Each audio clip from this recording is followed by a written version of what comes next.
कुरान करीम के 20वें पारे के अंदर अल्लाह तबारक व तआला ने हज़रत मूसा अलैहिस्सलाम के साथ आपके चचा का एक बेटा, चचा का नाम यसहर था, उसके बेटे का नाम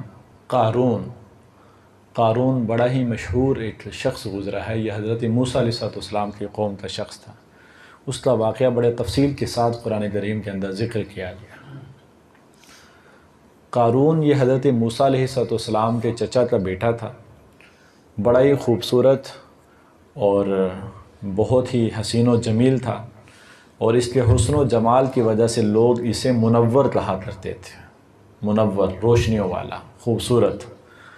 और साथ साथ ये कि ये तौरात का मुकम्मल आलिम था और हुस्न अखलाक, मलीह मिलल अंसार, बाअखलाक शख्स था और इस वजह से लोग इसकी बहुत ज़्यादा इज़्ज़त करते थे। और साथ साथ इन पर सब पर तुर्रा ये कि ये मूसा अलैहिस्सलाम का कज़न भी था, आपके चचा का बेटा भी था। सो इस वजह से इसे ख़ास अदब और एहतराम के साथ लोग मिला करते थे।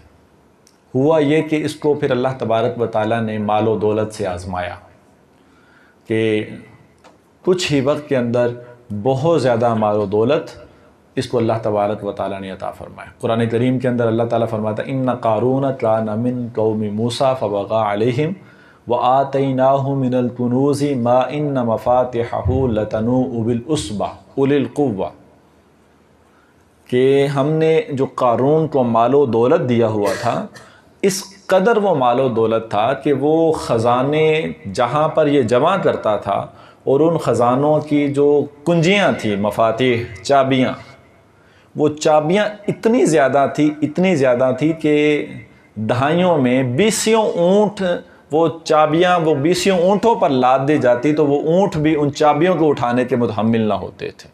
इतना ज़्यादा मालो दौलत उसके पास था। यानी मालो दौलत जिन कमरों के अंदर, जिन गोदामों के अंदर जो भी ठिकाने थे जहाँ पे जमा किया हुआ था और ऊपर ताले लगाए हुए थे, उन तालों की चाबियाँ इस कदर थीं। तो चाबियों का वज़न अगर इतना है और इस कदर इतनी ज़्यादा चाबियाँ हैं तो ताले और तालों के अंदर जो छुपा हुआ ख़ज़ाना है वो किस कदर ज़्यादा होगा।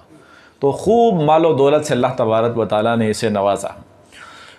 हज़रत मूसा अलैहिस्सलाम पर अल्लाह तबारक व तआला ने हुक्म दिया कि अब ज़कात का हुक्म है आप पर और आपकी कौम पर ज़कात का हुक्म नाजिल हुआ। तो जब ज़कात का हुक्म नाजिल हुआ, हज़रत मूसा अलैहिस्सलाम ने सबको जमा फरमाया और कहा कि चूँकि अब ज़कात वाजिब हो चुकी है, जो भी मखसूस हिस्सा है उस वक्त जो भी था, सबसे अहद लिया कि आप अपनी माल की ज़कात देंगे। क़ारून को बुलाया कि आप भी दोगे, इसने आपके सामने इकरार किया, जी मैं ज़रूर आपकी ज़कात अदा करूँगा, जो भी अल्लाह ताला की तरफ से फ़ैसला आया है। जब ये गया, आपने बता दिया कि इतना हिस्सा जो है वो ज़कात का वो निकालना है। और चूँकि इसका माल बहुत ज़्यादा था तो उस माल की जब ये ज़कात निकालने लगा तो जाहिर सी बात है 100 रुपये में ज़कात तो हमारे हिसाब से, हमारे शरीयत के अंदर तो 2.5 रुपये है।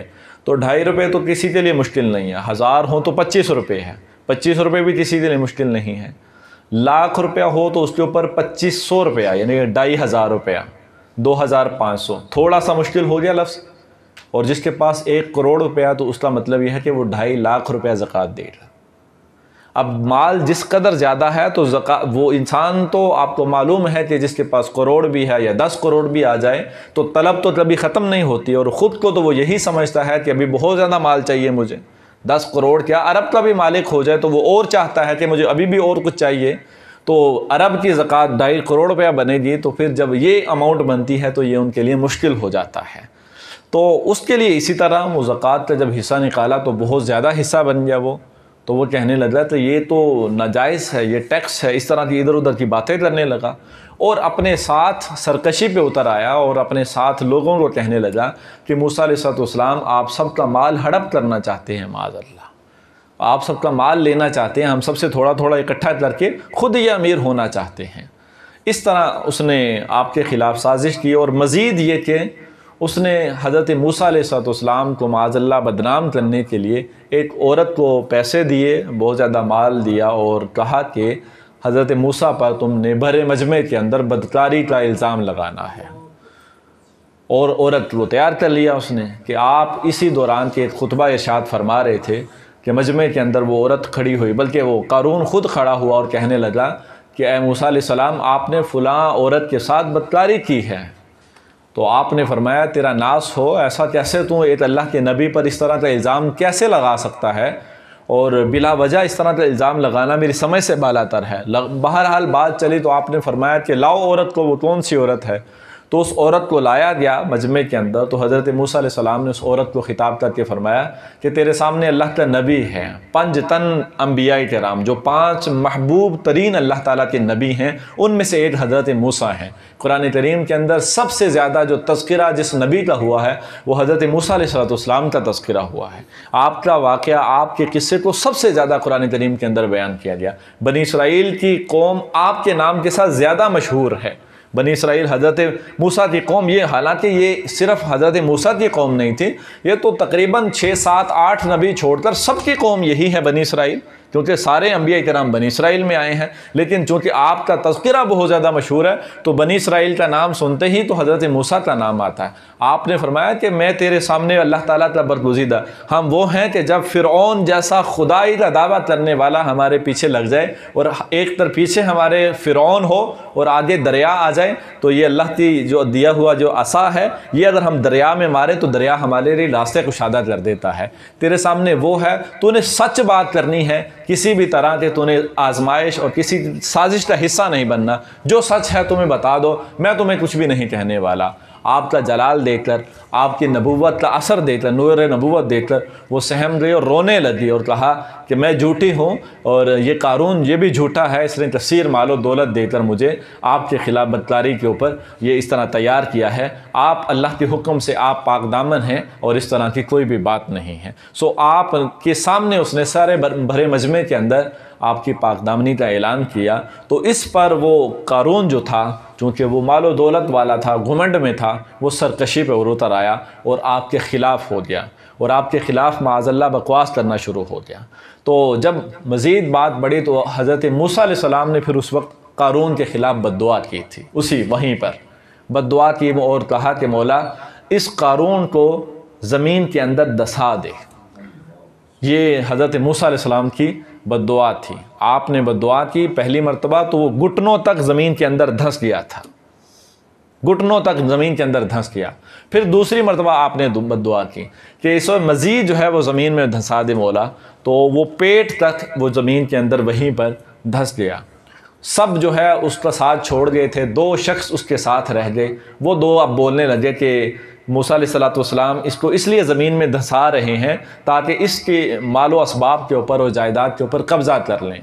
तो आपने फिर बद्दुआ की कि मौला इसके साथ इसके मालो असबाब और जायदाद और इसके मकान जो कुछ भी है उसको भी ज़मीन में धंसा दे। तो यकदम थोड़ी ही देर में अल्लाह तबारक व तआला ने वो कारून और उसके तमाम मालो असबाब और जायदाद को ज़मीन के अंदर धंसा दिया था, ज़मीन के अंदर धंसा दिया। कुरान करीम के अंदर इस वाक़े को बड़ी तफसील के साथ बयान किया कि हज़रत मूसा अलैहिस्सलाम ने उसे नसीहत की थी, इन्न इज़ क़ाल लहू क़ौमुहु ला तफ़रह इन्नल्लाह ला युहिब्बुल फ़रिहीन।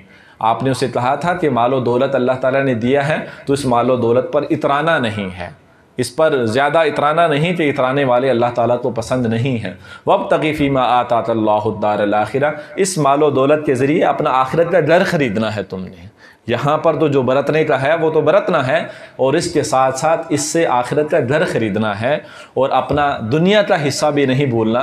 वहसिन कमा अहसनल्लाहु इलैका, नेकी करनी है जैसे अल्लाह ताला ने तेरे साथ नेकी की है।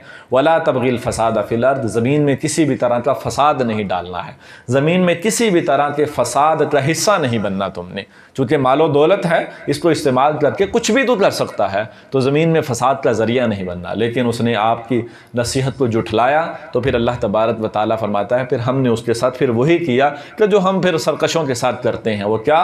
फ़ख़सफ़ना बिही व बिदारिहिल अर्द, फिर हमने उसको और उसके घर को दोनों को ज़मीन के अंदर धंसा दिया था।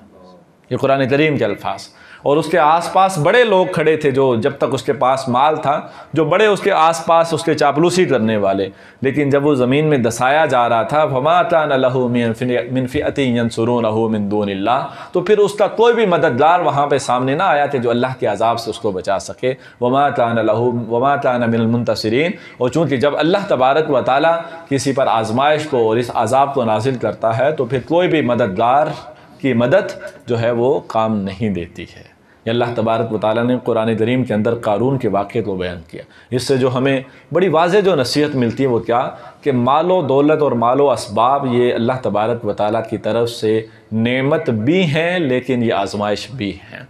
इसके साथ अगर हम आखिरत के घर को ख़रीदने में कामयाब हो जाएं तो इससे बड़ी कोई नेमत नहीं है कि दुनिया में भी खुशहाली है और आखिरत में भी खुशहाली।